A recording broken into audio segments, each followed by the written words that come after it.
अस्सलाम वालेकुम। आज मैं आपको स्टोरी सुनाऊंगा बिल गेट्स की और गैरी किंडॉल की। बिल गेट्स, बिल्लू भैया जो हैं हमारे, ये multiple times richest person of the world का अवार्ड ले चुके हैं, टाइटल ले चुके हैं फॉर्ब्स मैगजीन की तरफ से। और विंडोज़ के बानी हैं। विंडोज़ तकरीबन हर कंप्यूटर में आजकल विंडोज़ यूज़ होती है, इतना पॉपुलर ऑपरेटिंग सिस्टम है। लेकिन ये दुनिया का पहला ऑपरेटिंग सिस्टम नहीं था। इससे पहले जो ऑपरेटिंग सिस्टम जिस शख्स ने बनाया था उसका नाम था गैरी किल्डॉर, जिसको फादर ऑफ ऑपरेटिंग सिस्टम भी कहते हैं।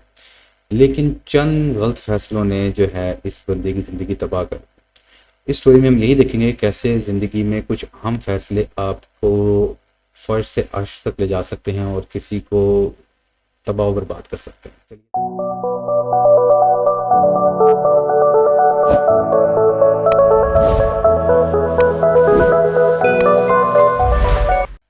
ये वाक़या है लेट 70s का, जब दुनिया माइक्रो कंप्यूटर से पर्सनल कंप्यूटर्स की तरफ जा रही थी। 1977 में एप्पल ने अपना कंप्यूटर लॉन्च किया एप्पल II के नाम से, और इंतहाई सक्सेसफुल रहा। ये वही एप्पल कंपनी है जिसका आजकल आईफोन बहुत मशहूर है। इस पर्सनल कंप्यूटर की सक्सेस को देखते हुए IBM, जो उस वक्त की सबसे बड़ी टेक जायंट थी, द बिग ब्लू, उसने देखा कि जी पर्सनल कंप्यूटर में बहुत स्कोप है, तो क्यों ना हम भी इसके अंदर एंटर हों, इस मार्केट को कैप्चर करें। इस पर्पज़ के लिए IBM ने एक टीम तश्कील दी जो कि जिसका काम था कि जल्द से जल्द उनका पर्सनल कंप्यूटर मार्केट में लाया जाए। अब चूंकि टाइम कम था और मार्केट ऑलरेडी 3 सालों में बिलियन प्लस की हो चुकी हुई थी, तो IBM चाहता था कि जल्द से जल्द इस मार्केट में एंटर हुआ जाए। इस पर्पज़ के लिए टीम ने बजाय ये कि वो अपने पार्ट से कंप्यूटर बनाता, वो ऑफ द शेल्फ जो मार्केट में अवेलेबल पार्ट्स थे उनको यूज़ करते हुए उन्होंने पर्सनल कंप्यूटर बना लिया। अब एक चीज़ मिस थी उसमें, वो था इस कंप्यूटर को चलाने के लिए ऑपरेटिंग सिस्टम। गैरी किल्डॉल ने 1974 में एक ऑपरेटिंग सिस्टम बनाया था जिसका नाम था control program monitor. Later on इसका नाम चेंज हो गया, control program for micro computers कर दिया गया था। अच्छा, इस ऑपरेटिंग सिस्टम का फ़ायदा ये था कि ये हर उस कंप्यूटर पे चल जाता था जिस आर्किटेक्चर की बेसिस के ऊपर ये प्रोग्राम डिज़ाइन था।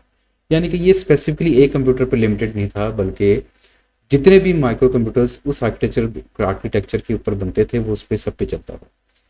इस कंप्यूटर सिस्टम ने मार्केट के अंदर तहलका मचा दिया और गैरी किल्डाल जो है वो फेम्स की न्यू हाइट्स को छूने लगे।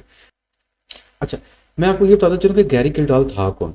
गैरी किल्डाल एक मैथमेटिक्स के प्रोफेसर थे और उन्होंने अपनी PhD की हुई थी कंप्यूटर एंड साइंसेज में। इन्होंने अपनी वाइफ के साथ मिलकर एक कंपनी बनाई जिसका नाम रखा था DRI, डिजिटल रिसर्च इनकॉर्पोरेशन। इसकी हेड ऑफ ऑपरेशंस जो थी वो उनकी वाइफ थी डॉर्थी, जिनके साथ उन्होंने कंपनी स्टार्ट की थी। अच्छा, तो मैं आपको बता रहा था कि IBM के पास एक मिसिंग पीस था, वो था ऑपरेटिंग सिस्टम। इसके लिए उन्होंने रब्ता किया माइक्रोसॉफ्ट से। माइक्रोसॉफ्ट और बिल गेट्स जो थे वो 80 की दहाई में अरूज पे थे, और लेकिन उनके पास अपना ऑपरेटिंग सिस्टम नहीं था। तो जब IBM ने अप्रोच किया बिल गेट्स को, तो उन्होंने उनको रेफर किया DRI को, यानी कि गैरी किल्डाल की कंपनी को। अब IBM ने माइक्रोसॉफ्ट से ये बात करने से पहले एक एग्रीमेंट साइन करवाया था जिसको कहते हैं नॉन डिस्क्लोजर एग्रीमेंट, यानी कि आप इस बारे में किसी को कुछ नहीं बताएंगे। तो जब बिल गेट्स ने IBM को रेफ़र किया था गैरी को, तो बिल गेट्स ने गैरी को फ़ोन करके बताया था कि कुछ ख़ास लोग आ रहे हैं, इनका ध्यान रखना। लेकिन इसके अलावा वो कोई और इन्फॉर्मेशन दे ही नहीं सकता था क्योंकि उसने ये NDA एग्रीमेंट साइन किया हुआ था। अच्छा, जब IBM कंपनी पहुंची है गैरी के पास, तो कहते हैं कि गैरी साहब जो हैं वो अपने प्राइवेट जेट पे कहीं फ्लाई करने गए हुए थे। मीनवाइल उनकी वाइफ ने IBM को डील किया और वो बिल्कुल कंफर्टेबल नहीं थी कि वो ये एग्रीमेंट NDA का साइन करें, जिसके तहत उनको ना किसी को बता सकती थी कि IBM उनके पास आया है, तो वो कंफर्टेबल नहीं थी इस डील के साथ।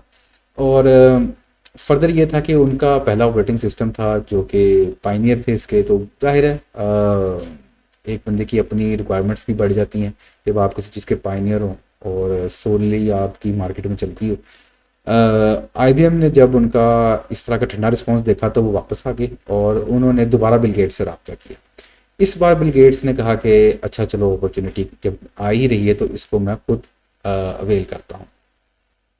बिल गेट्स ने क्या किया, बिल गेट्स ने एक मार्केट से बना बनाया ऑपरेटिंग सिस्टम एक कंपनी से लिया, सिएटल कंपनी से।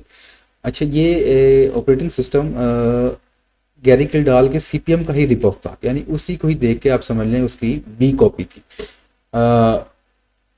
बिल गेट्स ने उनसे ये सॉफ्टवेयर खरीद लिया। बिल गेट्स ने सिएटल कंपनी से ये जो ऑपरेटिंग सिस्टम था जिसका नाम था quick DOS, quick dirty operating system, ये उनसे $75,000 का खरीद लिया और आईबीएम को बेच दिया चेंज करके एमएस डॉस के नाम से, यानी कि माइक्रोसॉफ्ट डिस्क ऑपरेटिंग सिस्टम के तौर पे।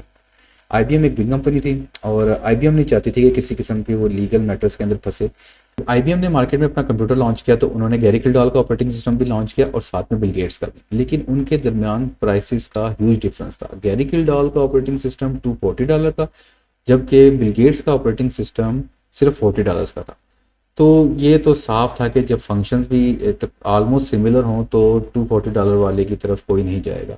अल्टीमेटली यही हुआ कि सारी की सारी जो सेल्स थी वो माइक्रोसॉफ्ट डिस्क ऑपरेटिंग सिस्टम की तरफ चली गई और इस तरह सीपीएम बुरी तरह फ्लॉप हो गया। माइक्रोसॉफ्ट डिस्क ऑपरेटिंग सिस्टम जो है वो इतना पॉपुलर हो गया कि वो भी किसी के हाथ नहीं आया और उसके लेटर ऑन वर्जन्स पे वर्जन आते रहे और अल्टीमेटली विंडोज़ 1 और फिर विंडोज़ के सब्सिक्वेंट वर्जन्स लॉन्च हुए और बिल गेट्स जो हैं वो दोनों हाथों से पैसे लूटने लगे। जबकि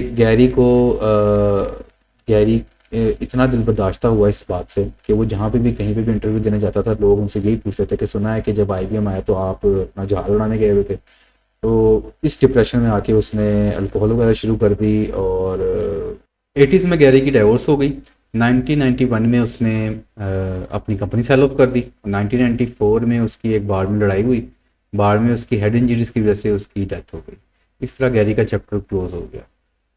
गैरी बेशक बिजनेस साइड पे इतना अच्छा नहीं था, अच्छी डील्स नहीं कर सका।